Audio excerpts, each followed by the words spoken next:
Hello बच्चों, let's read the question. The question is for a particle executing simple harmonic motion, x equals to displacement from equilibrium position, that is your mean position, v is velocity at any instant and a is acceleration at any instant. Then तो आपको जो option दे रखे हैं वो graph के option दे रखे हैं कि v और x के बीच जो ग्राफ होगा वो कैसा आएगा और a और x के बीच जो ग्राफ होगा वो किस तरह का आएगा, ये आपको बताना है। ठीक है, तो सबसे पहले हमें पता है कि जब हम सिंपल हार्मोनिक मोशन की बात कर रहे हैं, जब हम बात कर रहे हैं सिंपल हार्मोनिक मोशन की, तो क्या होगा कि कॉन्सेप्ट में हमारा क्या हो जाएगा, सिंपल हार्मोनिक मोशन जो कि हमारा एक पीरियोडिक मोशन है, इसमें कोई भी जो पार्टिकल होता है वो मीन पोजीशन और एक्सट्रीम एंड्स के बीच में क्या करता है,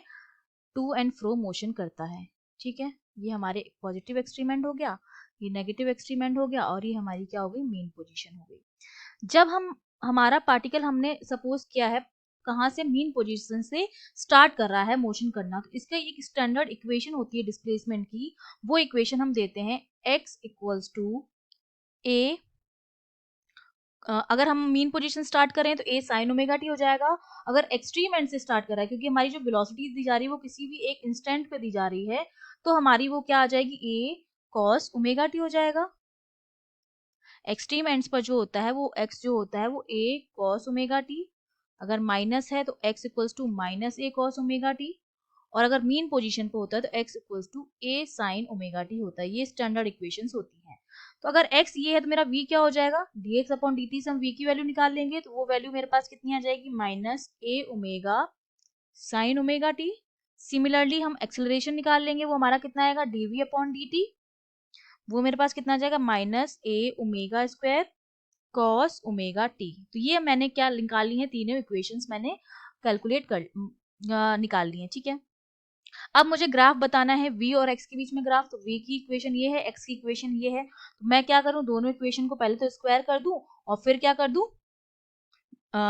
दोनों का, इसका x का स्क्वायर हो जाएगा अपॉन 1, वो हमारा किसके इक्वल हो जाएगा, प्लस v स्क्वायर, नीचे वाली को डिवाइड किया अपॉन, यहाँ पर ओमेगा का जो स्क्वायर होगा उसको मैं नीचे लेके आ जाती हूँ, ओमेगा स्क्वायर, और उधर a स्क्वायर तो रहेगा, और ये जो sine omega T, sine square omega T plus cos square omega T 1 हो जाएगा हमारा, तो यहाँ पर कितना बचेगा मेरे पास, ए स्क्वायर ही बचेगा। तो ये हमारे पास आई है इक्वेशन, हमने क्या किया है, स्क्वायर कर दिया है, और स्क्वायर करके हमने क्या कर दिया है, ऐड कर दिया है। ठीक है, स्क्वायर करके ऐड करने पर हमें मिली है ये इक्वेशन, हमने स्क्वायर किया है प्लस एडिशन किया है।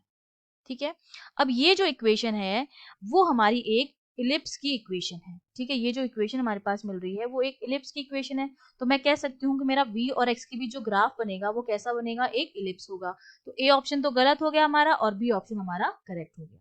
अब c ऑप्शन में हमसे क्या कहा जा रहा है, a और x के बीच में ग्राफ पता करना है, तो a और x की इक्वेशन भी मेरे पास है,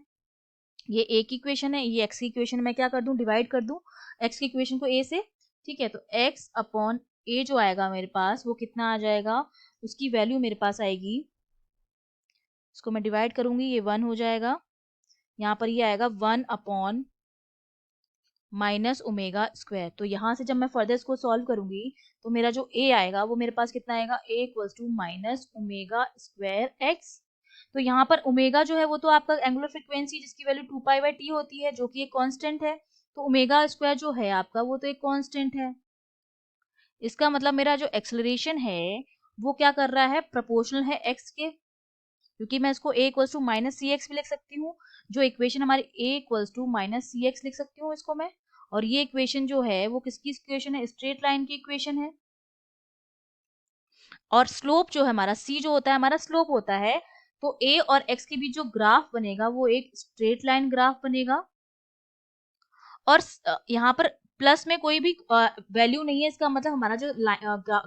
ग्राफ होगा वो ओरिजिन से पास होगा, एक तो स्ट्रेट लाइन बनेगा, और इसका जो स्लोप होगा वो हमारा किसके बराबर होगा, माइनस ओमेगा स्क्वायर के बराबर, मतलब स्लोप हमारा क्या होगा, नेगेटिव होगा। तो a और x के बीच जो ग्राफ बनेगा वो हमारा क्या बनेगा, एक स्ट्रेट लाइन ग्राफ बनेगा। अब हमसे पूछा जाए, लास्ट ऑप्शन हमसे a और b के बीच की ग्राफ की बात की जा रही है, तो a और b के बीच की जब हम ग्राफ देखेंगे तो की इक्वेशन भी a और b की इक्वेशन है हमारे पास, तो हम क्या करेंगे, जब a और b की इक्वेशन है तो उससे जब हम दोनों इक्वेशन से स्क्वायर करके निकालेंगे तो ये आ जाएगा मेरे पास v square upon 1 plus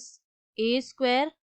upon omega square, जिसकी वैल्यू आएगी ए स्क्वायर ओमेगा स्क्वायर के बराबर। तो ये जो इक्वेशन हमारी बनेगी वो हमारी इक्वेशन जो है वो भी इलिप्स की इक्वेशन है। ये जो इक्वेशन है वो भी हमारा क्या है, इलिप्स की इक्वेशन है। मतलब ए और बी के बीच हमने क्या किया, ये जो हमारे पास ए की इक्वेशन भी है और बी की इक्वेशन भी है, ठीक है, इन दोनों का हमने क्या किया, स्क्वायर करके डिवाइड किया है, तो ये आ गई हमारे पास, ऐड किया है तो हमारे पास इक्वेशन आ गई इलिप्स की। तो ए और बी के जो बीच जो ग्राफ बनेगा वो भी क्या बनेगा, इलिप्स बनेगा। तो हमारे पास ए बी ऑप्शन करेक्ट है, डी ऑप्शन करेक्ट है और सी ऑप्शन करेक्ट है। I hope you understood well. All the best.